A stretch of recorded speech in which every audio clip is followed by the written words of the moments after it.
The Tao of Self-Confidence, episode 591. Welcome to the Tao of Self-Confidence, where I share stories of amazing women who have discovered their inner journey to self-confidence.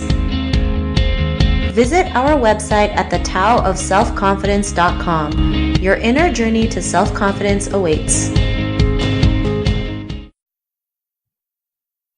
Well, hello, friend. Welcome to the Tao of Self-Confidence, where I share stories of amazing women who have discovered their inner journey to self-confidence. I'm your host today, Sheena Yap Chan, and today I have an amazing lady on the show today. She is a blogger, and I'm really excited to have her on today to share her story with us on self-confidence. So without further ado, I'm going to introduce you to Linh Dao. Linh, how are you today? Maybe you can fill in a little bit more about yourself to the listeners.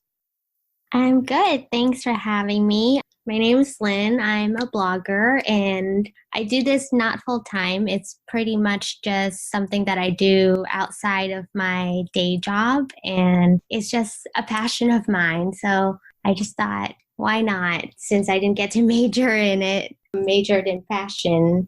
So I figured blogging would be a way to meet people and network when I moved out here to California.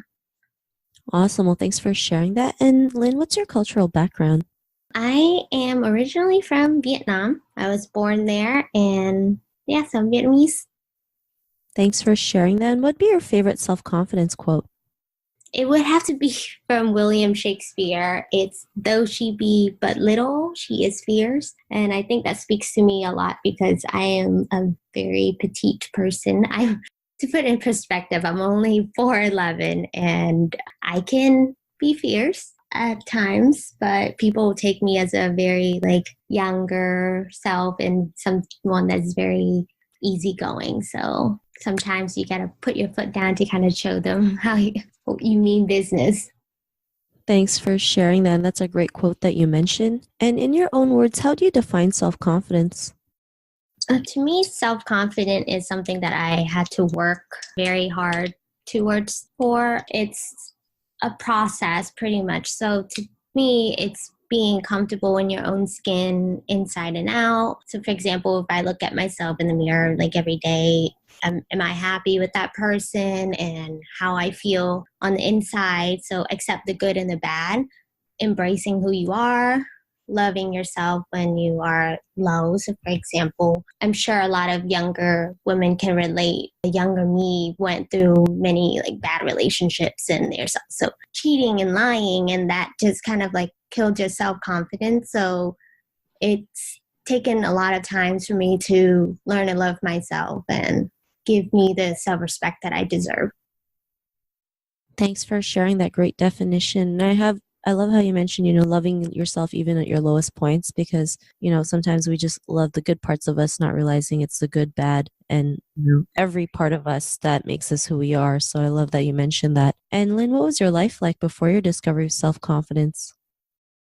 Since I moved here from Vietnam, I moved to Washington, D.C. in 2001. So that was when I was 9, and I didn't speak a single word of English. So it was very hard for me to feel like I belong where I was. Everybody looked apart from me, and being Asian. Growing up, I have freckles, and I still do, but people would make fun of me for having freckles, for looking different, and the word chinky eyes, and people calling you random names. So it kind of didn't help my self-confidence when I was little. So I was very shy, timid, and I never smile. So if you meet me now, it's a completely opposite person. And that was how I was.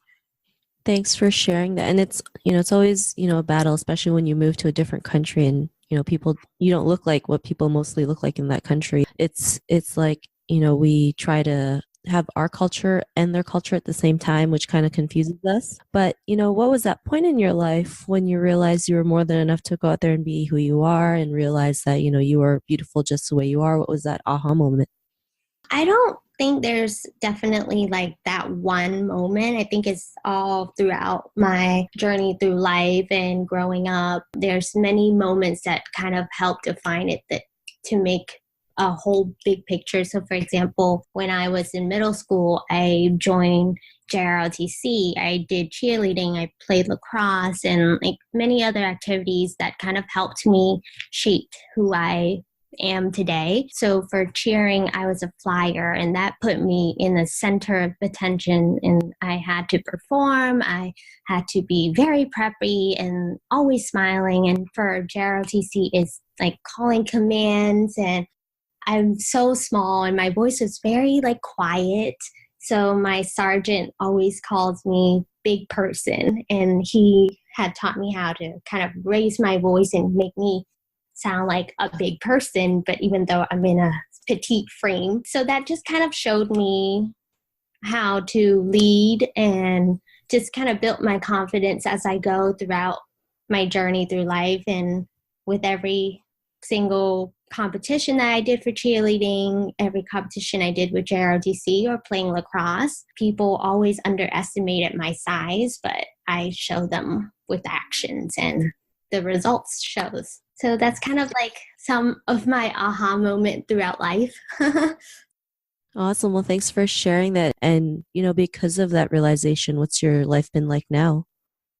Right now, I would have to say I'm a much happier person. I smile a lot, and I learned to not take life so seriously when it comes to low points in life. I mean, we all have problems that we deal with, and you kind of can't judge what people are going through. And even though I'm a blogger and you see on my Instagram, it looks like I'm always happy or things like that, but I try to keep it real and tell people my honest opinion and kind of just know that there's a story behind me. Not all the time I'm smiling, and I'm also dealing with problems that everyone is dealing with. So, and I'm not shy anymore or timid or quiet. I'm very outgoing, and I speak my mind on what I don't like and what I like. And I just kind of learned throughout life to, like I said, love myself and give the self-respect that I deserve. And I can't expect others to give me that if I don't. And that's something that I would tell other women or younger women who are listening to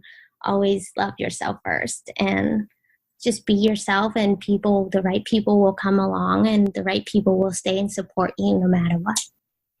Thanks for sharing that. And, to the woman who's listening to your episode, she may be in her own journey to self-confidence. What would be that one tip you would give to her?